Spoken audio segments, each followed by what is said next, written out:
Betting భూతం ఎంతో మందిని బలికొనింది. సరదాగా మొదలైన ఈ వ్యసనం చేతిలో చిల్లిగవ్వ కాదు కదా, సర్వం కోల్పోయేలా చేసింది. చివరికి చావే శరణ్యమైంది. సాఫ్ట్వేర్ నుంచి స్టూడెంట్ల వరకు లక్షల్లో అప్పులు చేసి బెట్టింగ్ ఆడి ఉన్నదంతా కోల్పోతున్నారు. చివరికి అప్పు తీర్చే దారి లేక ఫ్యామిలీతో విషయం చెప్పక సూసైడ్ చేసుకుని తను చాలిస్తున్నారు. కుటుంబాల్లో తీవ్ర శోకాన్ని నింపుతున్నారు. కొందరు బెట్టింగ్ యాప్స్తో నష్టపోయి చనిపోయిన వారి కుటుంబాన్ని కదిలిస్తే చాలు, వారి శోకం అంతా ఇంతా కాదు.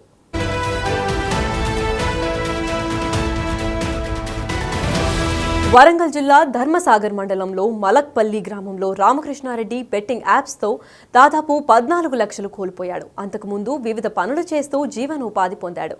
తల్లిదండ్రులు లేకపోయినా రామకృష్ణారెడ్డి వాళ్ళ అన్న రాజేంద్ర పెంచి పెద్ద చేశాడు.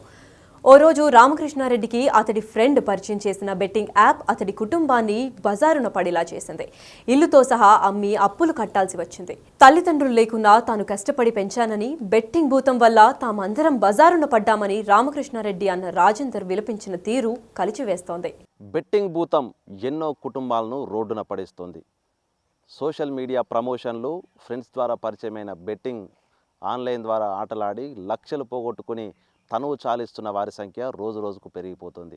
ఇక తాజాగా వరంగల్ జిల్లాకు సంబంధించి దాదాపు 180 మంది ఈ 6 సంవత్సరాల కాలం లోపల బెట్టింగ్ భూతానికి బలై సూసైడ్ చేసుకొని తమ కుటుంబాలను శోకసంద్రంలో ముంచారు. ఇక ప్రస్తుతం మనతో ధర్మసాగర్ మండలం మలక్పల్లికి చెందిన రామకృష్ణ బెట్టింగ్ ఆడి పూర్తిగా డబ్బులు కోల్పోయి వేదనతో సూసైడ్ చేసుకున్నాడు. ఆ కుటుంబం పూర్తిగా ఇప్పుడు రోడ్డున పడి కూలీలుగా జీవితం గడపాల్సిన పరిస్థితి. రామకృష్ణ సోదరుడు రాజేందర్ రెడ్డి మనతో ఉన్నారు. అసలు ఏం జరిగింది ఒకసారి వారితో మాట్లాడదాం.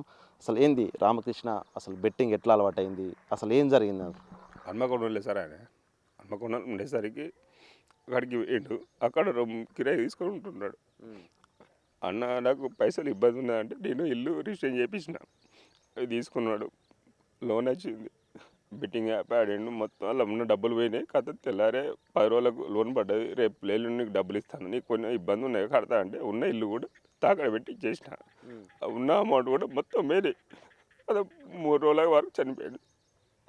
ఇప్పుడు చెప్పిండా ఇట్లా ఆడుతున్నా? చెప్పలేదు, ఏం చెప్పలే. ఎప్పుడు చూసుకున్నా ఆట ఆడతానని చెప్పలే, ఏం చెప్పలే.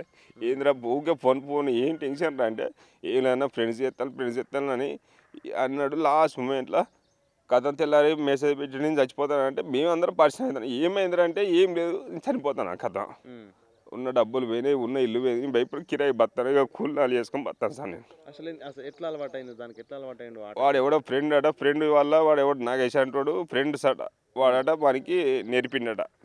నేర్పి పండుకున్నాని దానికి క్లోజ్ చేసిండట. నేను ఇది పోయిందన్న అది పోయిందని అన్నాక వద్దు అంటే తీసుకుపోయి వాడిని అలా నేర్పించిండట. ఉన్న డబ్బులు పోయినాయి, వారి సొంత పైసలు పోయినాయి, ఇవి పోయినాయి, అన్ని పోయినాయి. కథం వాడు చనిపోయింది. ఇక అసలు ఏం పని చేసి రామకృష్ణ? లెన్స్ కార్లు మన లెన్స్ కార్లో చేసేది కళ్ళద్దాలు. అంటే 15-20 వేలు సంపాదించి అంతకుముందు ఒక 7-8 లక్షలు సంపాదించుకున్నాడు సొంతంగా. మంచిగా నన్ను తీసుకుపోయి వాడి జీవితం ఖరాబ్ చేసి నాశనం అయిపోయాడు. ఉన్నది వాడిపోను, ఉన్న ఇల్లు కూడా పోయింది అలాంటి. అసలు ఎంత పోగొట్టుకున్నాడు? ఒక 15 లక్షలు కూడా కొట్టిండు.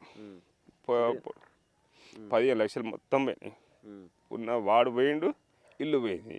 సరే వాడు నువ్వు ఉండరా, ఏం కాకుండా ఉన్నా కూడా నేను సరే కష్టం అనిష్టం చేసి కడదామంటే అది కూడా పోయింది మొత్తానికి. ఇప్పుడు అంటే మీ సొంతంగా ఉన్న ఇల్లు బెట్టింగ్ డబ్బులు కట్టడానికి వెళ్ళిపోయింది. అసలు ఏంది మరి ఇప్పుడు ఎట్లా జీవితం గడుపుతున్నా? ఏమన్నా కూలీలు చేసుకుంటాను, ఇట్లా కూలి పోతే బతుకు, లేకుంటే ఏం లేదు మాకు. ఏం వేరేది కూడా ఊళ్ళో కూడా అందరికీ తెలిసిన విషయం ఇది. మా భార్య కూలిపోతా, నేను కూలిపోతా, అదే కూలీలు చేసుకొని పోతాను. మీ ప్రధాని పెళ్ళి కాలేదా? మీ కాలేదు.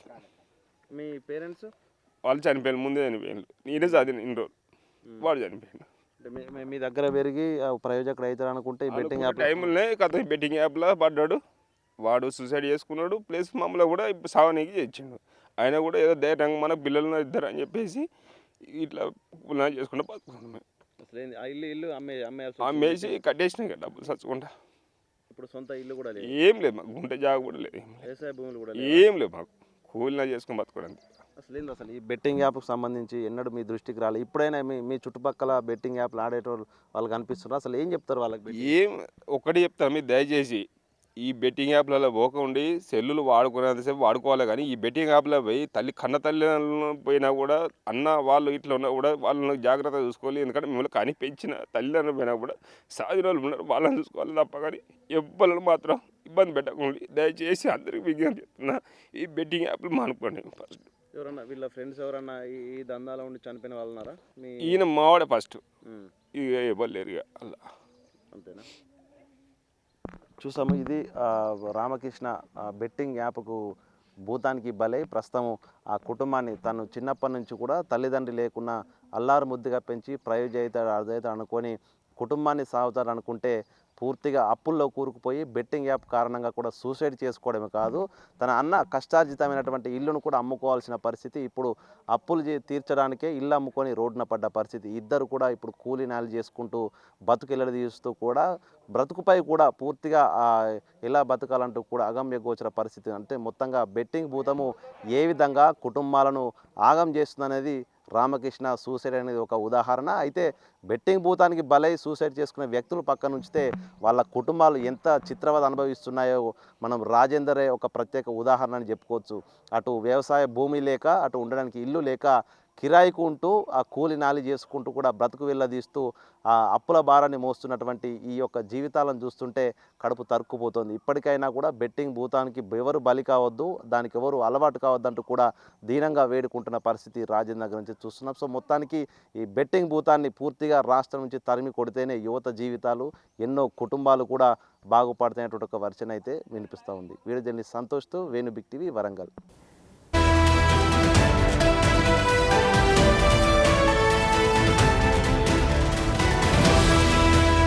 సంగారెడ్డి జిల్లాకు చెందిన సాఫ్ట్వేర్ ఇంజనీర్ అరవింద్ బెట్టింగ్ యాప్కు బలయ్యాడు. 1,00,000 పెడితే 2,00,000 వస్తాయని సైబర్ నేరగాళ్లు నమ్మించారు. సైబర్ నేరగాళ్ల ఉచ్చులో చిక్కుకుని మొదట 1,00,000 పెట్టాడు. అప్పుడు 2,00,000 వచ్చేసరికి ఆ మొత్తాన్ని పెంచాడు అరవింద్. అలా బెట్టింగ్ యాప్తో 9 లక్షల వరకు నష్టపోయాడు. ఇంట్లో విషయాన్ని చెప్పలేక చేసిన అప్పులు ఎలా తీర్చాలో సతమతమై చివరికి సూసైడ్ చేసుకున్నాడు. అరవింద్ తండ్రి హెడ్ మాస్టర్గా పనిచేయడం గమనార్హం. నా పేరు జైపాల్ నాయకు. గత 2 సంవత్సరాల క్రితం అరవింద్ ఇంట్లోనే ఉరి వేసుకొని చనిపోయాడు. అరవింద్ మా అన్న కుమారుడు. మా అన్న హెడ్ మాస్టర్. మా అన్న మా వదిన ఇద్దరు ఉద్యోగం చేస్తారు. కానీ అతను బీటెక్ చదువుకొని సాఫ్ట్వేర్ ఉద్యోగం చేసుకుంటూ జీవనం గడుపుతుండు. అందరితో కలుపుకుండే అరవింద్ ఇలా చేసుకుంటాడని గిట్ట మేము అనుకోలేము. 2 డేస్ షార్ట్ పీరియడ్లోనే ఇంట్లో పెళ్ళి జరుగుతుంది. ఇంట్లో అంతా పెళ్ళి పనులు నడుస్తున్నాయి, పత్రికలు పంచుడు అవి ఇవన్నీ నడుస్తూ ఉన్నాయి. అందులోనే ఆయనకు వచ్చిన ఫోన్లో ఒక టెలిగ్రామ్లో ఒక లింక్ వచ్చింది. ఆ లింకులో నీకు ఫస్ట్ హోమ్ ఫ్రమ్ వర్క్ అని చెప్పేసి ఇక్కడే ఉద్యోగం ఇస్తామని చెప్పేసి ఆశ చూపారు. దాని తర్వాత నువ్వు ఇన్ని పైసలు ఇన్వెస్ట్ చేస్తే నీకు ఇన్ని పైసలు వస్తాయని అన్నారు.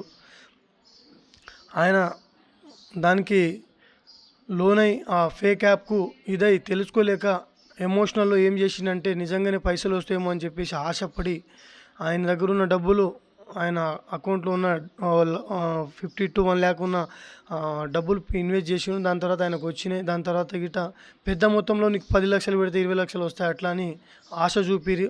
ఆ ఆశ చూపి ఆయన 9 lakhs వరకు ఇన్వెస్ట్ చేసి దాని తర్వాత అక్కడ నుంచి ఎలాంటి మెసేజ్ రాకపోవడం, డబ్బులు రాకపోవడంతో ఆయన ఏం చేయాలో తోచక ఇంట్లోనే ఎవరికి చెప్పకుండా డిప్రెషన్లో పోయి భార్యకు, కుటుంబ సభ్యులకు, తల్లిదండ్రులకు ఎవరు తెలియజేయకుండా మరి ఇంట్లో పెళ్ళికి తెచ్చినటువంటి బంగారాన్ని, అంటే ఆమె వారి వైఫ్కి పెట్టిన బంగారాన్ని కూడా నాకు ఇట్లా అర్జెంట్ ఉంది అది ఇది అని చెప్పేసి అని తీసుకున్నాడు. ఈ భర్త అడుగుతున్నప్పుడు సహకరించింది. కానీ ఇలా చేసుకుంటాడని చెప్పేసి ఎవరు అనలేరు. అందులోనే అరవింద్ ఇట్లా చేసుకుంటాడని అనుకోలేము. ఈరోజు నిండు ప్రాణం బలైపోయింది. ఒక కుటుంబం ఎంత బాధపడాల్సి వస్తుందో ఇలాంటి ఫేక్ యాప్స్ ద్వారా ఈ సైబర్ నేరగాలు ప్రలోభాలకు లోనై ఎంతోమంది అమాయక ప్రజలు ఈరోజు చనిపోతూ ఉన్నారు. రోజు రోజుకి ఇవి జరుగుతూనే ఉన్నాయి. కేంద్ర ప్రభుత్వం వీటి మీద దృష్టి పెట్టి ఈ ఫేక్ యాప్స్ని తొలగించాలి. ఈరోజు ఓటీపీలు అని చెప్పేసి ఏవేవో రకరకాలుగా మెసేజ్లు పెట్టి ప్రజలను ఇబ్బంది పెట్టి పనులు చేస్తూ ఉన్నారు. వీళ్ళు చేసే మోసాలకు ఈరోజు తల్లిదండ్రులు ఎంత ఇబ్బంది పడుతున్నారో ఈరోజు మనం కళ్ళారా చూస్తూ ఉన్నాం. ఈ మోసం చేసి, అంటే మీరు మోసం చేసి ఏం చేస్తారో మీ కుటుంబంలో గిట్ట ఇదే పరిస్థితి వస్తుంది. ఇలాంటి ప్రజల ఉసురులు తలిగి మీరు నాశనం అయిపోతారు. ఈరోజు ప్రత్యేకంగా కేంద్ర ప్రభుత్వం దృష్టి పెట్టి ఇలాంటి యువకులను బలి కాకుండా ఈ యాప్స్లకు లోనై ప్రలోభాలకు లోనై ఓటీపీలలో ఈ ఫేక్ యాప్స్లను తొలగించాలని చెప్పేసి ఈ సందర్భంగా తెలియజేస్తా ఉన్నా. పేరు అరుణ్ కుమార్. నేను అరవింద్ వాళ్ళ బ్రదర్ని, పెద్ద అన్నయ్యని. ఇట్లా మా తమ్ముడు ఇట్లా సూసైడ్ చేసుకుంటూ ఇట్లా ఆన్లైన్ లింక్ వచ్చి ఇలా అయింది. ఇంచుమించు 2 years వస్తుంది. 2 years వస్తుంది. చాలా ఇబ్బంది పడ్డాము. చెల్లెలు పెళ్ళి ఉండే, వారంలో చెల్లెలు పెళ్ళి ఉండే. చెల్లెలు పెళ్ళి నుంచి ఆ లింక్ ఎక్కడి నుంచి వచ్చిందో తెలియదు, కానీ ఆ లింక్ ఓపెన్ చేసి 3-4 days నుంచి ఆ లింకులో నిమగ్నం అయిపోయి అందులో ఉన్న బంగారం తీసుకుపోయి తాకట్టు పెట్టి ఎవరికి చెప్పకుండా బంగారం తీసుకుపోయి తాకట్టు పెట్టేసి ఆయనంతలో ఆయన డిప్రెషన్కి వెళ్ళిపోయి ఆయనంతా ఆయన ఒక్కడే ఆలోచన చేసుకొని ఎవరితో షేర్ చేసుకోకుండా ఎవరికి చెప్పుకోకుండా ఒక్కడే ఇబ్బంది పడకుండా ఆ రోజు ఈవినింగ్ టైం ఇక్కడే మా ఫాదర్ ఇక్కడే కూర్చున్నారు. నేను కార్డ్స్ పంచుదామని చెప్పి బయటికి ఇట్లా వెళ్తున్నాను. అప్పుడే అతను అక్కడి నుంచి వచ్చాడు. మా మదర్ కింద ఉండే, కింద అంతా సామాన్లు చదువుతుండే. వాళ్ళు అప్పుడే 3 months అవుతుంది అతనికి పెళ్ళి. 3 monthsలోనే వాళ్ళు కింద ఉంటున్నారు. పెద్ద అయినా పైన ఉండాలని కింద ఉండాలని చెప్పి ఆయన కింద ఉంటున్నాడు. మా మదరు మా భార్య వాళ్ళంతా కింద సామాన్ చదువుతుంటే అప్పుడే వచ్చాడు. వచ్చి కడపగా నిలబడి మా మదర్ని ఒక 2-3 minutes ఇట్లా చూస్తుండిపోయాడు అన్నమాట. అలా ఎందుకు చూస్తాను, ఆమె కూడా అబ్జర్వ్ చేయలే, మా భార్య కూడా చేయలే. వచ్చాడు కదా ఇక పడుకుంటాడేమో అని చెప్పి బెడ్రూమ్లో పడుకుంటే వాళ్ళు జరిగి ఆయన లోపలికి వెళ్ళిపోయాడు. లోపలికి వెళ్ళిపోయి వీళ్ళు దానికి డిస్టర్బ్ అవుతుంది అని చెప్పి వీళ్ళు ఏం చేశారు, పైకి వచ్చేసారు. పైకి వచ్చే టైం చూసుకున్నాం, అదే ఇదేమో డోర్ వేసుకొని లెటర్ రాసి ఏం చేసుకున్నారు అంటే వాళ్ళ భార్యకి కానిస్టేబుల్ కోచింగ్ పంపిస్తుండే, ఎస్ఐ కోచింగ్. అంటే ఆమె ప్రీమియర్స్ క్లియర్ అయిన ఉండే, ఆమెకు చదివించుకుంటా కోచింగ్ పంపించుకుంటా అంటే పోలేడు. ఆమె ఎన్నిసార్లు ఫోన్ చేసినా లిఫ్ట్ చేయాలంటే ఆమె అంతా ఆమె వచ్చేసింది. మా ఫాదర్ ఏం చేశారంటే ఇక పెద్దోడు అటు వెళ్ళిపోయాడు, వీడు ఇటు వచ్చి పడుకుండొచ్చు కదా, నేను పోయి కిరాణం తీసుకొద్దాం. మా ఫాదర్ అప్పుడే కిరాణం తీసుకొచ్చాడు అనమాట, పెళ్లి సామాన్ కిరాణం. ఆమె అప్పుడే వచ్చి డోర్ కొడుతుంది, ఎంత కొట్టినా తీయట్లేదు అని చెప్పంటే మా ఫాదర్ వచ్చేసరికి ఇట్లా డోర్ తీయట్లేదు మా అమ్మాయి అని చెప్పనేసరికి మా ఫాదర్ పోయి కొట్టారు, తీయట్లేదు. ఫోన్ చేస్తే రింగ్ అవుతుంది కానీ లిఫ్ట్ చేయట్లేదు. ఇలా అని చెప్పి పైన ఈ బాబు మా బాబు అందరూ వచ్చి డోర్ కొడితే ఇలా ఇన్సిడెంట్ ఇట్లా ఇబ్బంది చాలా, ఇది అందరూ ఏడ్చుకుంటారు. ఇది చాలా 15 రోజుల్లో 10 వారంలో పెళ్ళి ఉండే, క్యాన్సిల్ అయిపోతే అది అనుకున్నాం. కానీ వాళ్ళు పెద్ద మనసు చేసుకొని అవతల వాళ్ళు కూడా పెద్ద మనసు చేసుకొని అర్థం చేసుకొని ఇబ్బంది కావద్దని చెప్పి వాళ్ళు పెళ్ళి చేసుకోవడం జరిగింది మినిమం నుంచి. కానీ ఇట్లాంటి బాధ ఇట్లాంటి ఇబ్బంది ఏ తల్లిదండ్రులకు రావద్దు. చాలా బాధ అనుభవించినాం. ఎందుకంటే ఇట్లాంటి ఇబ్బంది ఏ పేరెంట్స్కి చాలా నరకం చూసిరన్నమాట.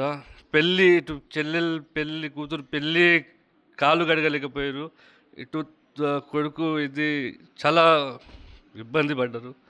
డబ్బుల విషయంలో కూడా చాలా ఇబ్బంది, చాలా అప్పుల పాలైపోయినాం, చాలా లాస్ అయిపోయినాం,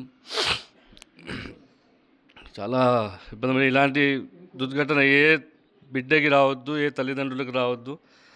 ఇట్లాంటి యాప్స్ లింక్స్ ఏమున్నా గవర్నమెంట్ ఒక్కసారి దృష్టి పెట్టి ఇవన్నీ లింక్స్ అన్నీ అన్అఫీషియల్ లింక్స్ అన్నీ బ్యాన్ చేసేసేయాలి.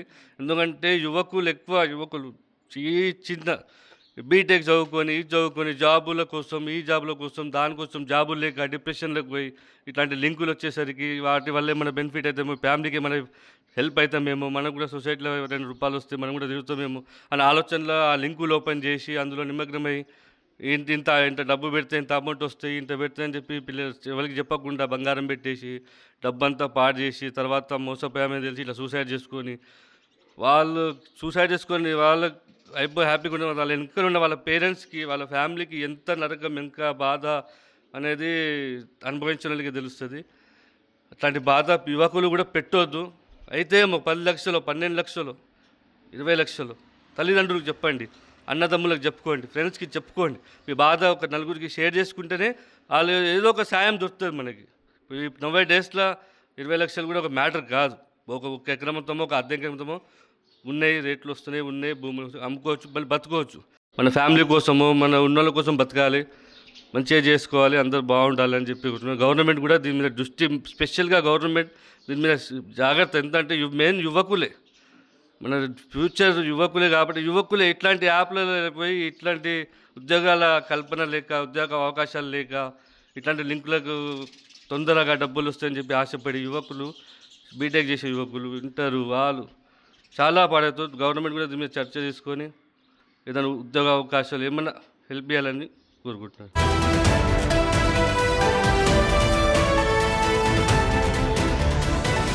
ఇక మెదక్ జిల్లా పాపన్న మండలం పొడిచిపల్లి తండాకు చెందిన రామస్వామి అనే యువకుడు 15 లక్షలు అప్పు చేశాడు. అప్పు తీర్చలేక ఆత్మహత్య చేసుకుని తనువు చాలించాడు. కొండపాక వాళ్ళ అక్క బిడ్డ వాళ్ళ అక్క కొడుకు పెళ్ళిందని ఊరికొచ్చారు సార్. వాళ్ళు హైదరాబాద్ నుండి ఊరికొచ్చి మణికంపల్లికి వచ్చారు. మణికంపల్లి నుంచి ఇక పెళ్లి చూసుకున్నట్టు అయిపోయిందని తెల్లారి. మరి ఏమైంది అసలు ఇక తెలియదు. ఫోన్లలో అయితే మాత్రం మాట్లాడితే మస్తు ఆడినారు సార్. వాళ్ళ బావలు వాళ్ళ అక్కలు వెనకసి ఏమైందిరా ఏమైందిరా అని అనిపిస్తా ఏం చెప్పలేదట.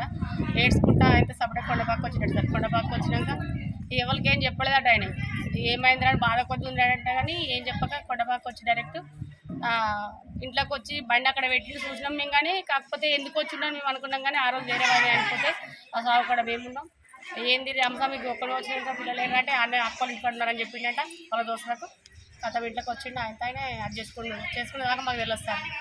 ఇక ఏమైంది ఏం కథ అంటే ఆటో కోసమే చచ్చిపోయింది సార్. వెనకసిరి మళ్ళీ మేము ఫోన్లలో చూసినాం. ఫోన్లు బెట్టింగ్ కట్టిండు. ఫోన్లు ఆ బెట్టింగ్ కట్టిన సార్ ఫోన్లు చేసిర్రు. ఫోన్లు చేస్తే ఫోన్లలో ఏమైందంటే ఇట్లా డబ్బులు ఇవ్వాలి మాకు అని చెప్పిండు. వాళ్ళు బేరిచ్చేవారకంటే ఆయనకు ఏం చెప్పలేకుండా ఆయన అది కొండపాక. అయితే రామస్వామి వాళ్ళ అక్క కొడుకు పెళ్లి పోయిండు. పెళ్లి పోతే అలా అక్క బిడ్డ పెళ్లి పోయిండు. పెళ్లి పోతే పెళ్లి కాడ ఉండి చేసి అమ్మను నాన్నను వాళ్ళని అక్కడనే ముంచి చేసి మంచిగా అందరితో కలిసిమెలిసి ఉన్నాడు చేసిండు. ఏమైందని ఆయన కొండపక్కకు వచ్చిండు. కొండపక్కకు వస్తే పిల్లలు ఇక్కడ ఆడుకుంటుంటే అడిగితే సంజయ్ అని అంటే ఆడనే ఉన్నాడు అని పెళ్లికాడ కొడుకును బిడ్డను అందరినీ అమ్మ నాన్న వదిలిపెట్టి వచ్చిండు. భార్యను గిట్లా వచ్చి చేసి ఎవరో చెప్పక ఆయన బిట్టింగ్ కట్టి అప్పులు అయినాయి అని బిట్టింగ్ కట్టి 50 లక్షలు బిట్టింగ్ ఆట ఆడి బిట్టింగ్ కట్టి 50 లక్షలు అయినాయి అని ఆయన 50 లక్షలకు ఆయన ఎవరికి చనిపోయినాక దోస్తు వాళ్ళు మాకు తెలుసుకున్నాం. మేము తెలుసుకుంటే బిట్టింగ్ కట్టిండు. బిట్టింగ్ వల్ల చనిపోయింది అని చేసింది. ఆయన వచ్చే వరకు ఇంట్లో దర్వా పెట్టుకుని రామస్వామి అని పిలిచే వరకు చూసే వరకు ఆయన దులానికి పడి ఉన్నాడు. చేయగానే వాళ్ళు అమ్మ నాన్న బంధువులు అంతా అక్క బావలు అంతా అందరూ వచ్చి చూసే వరకు ఎప్పుడో చనిపోయింది.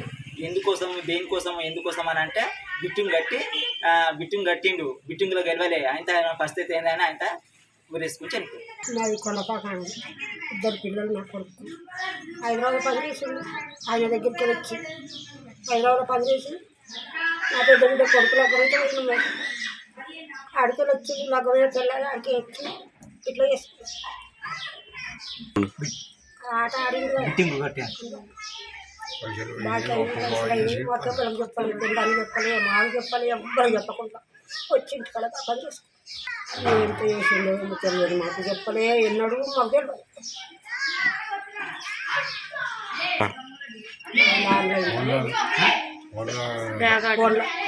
ఆన్లైన్ మాకు తెలియదు. ఆట తెలియదు. ఫోన్ పట్టుకుని ఏమైనా ఎందుకు ఫోన్ పట్టుకుంటున్నావు బిడ్డ ఎందుకు ఫోన్ పట్టుకుంటున్నావు అంటే నీకెందుకు కదా అన్నది.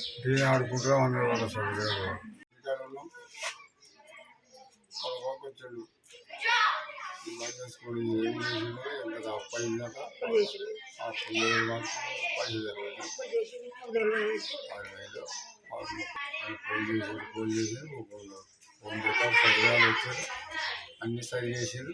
సరిపోయింది ఇట్లా బిట్టింగ్ కట్టి 30,000 అయినా 30 లక్షలు అయినా అందుకైతే 30 లక్షలు అయింది. కట్టడాన్ని కట్టేది. ఇలా ఈజీ మనీ కోసం రామకృష్ణారెడ్డి, సాఫ్ట్వేర్ ఇంజనీర్ అరవింద్, రామకృష్ణ స్వామితో పాటు మరెందరో ఆత్మహత్య చేసుకుని తనువు చాలించారు. ఎన్నో కుటుంబాలు రోడ్డున పడ్డాయి.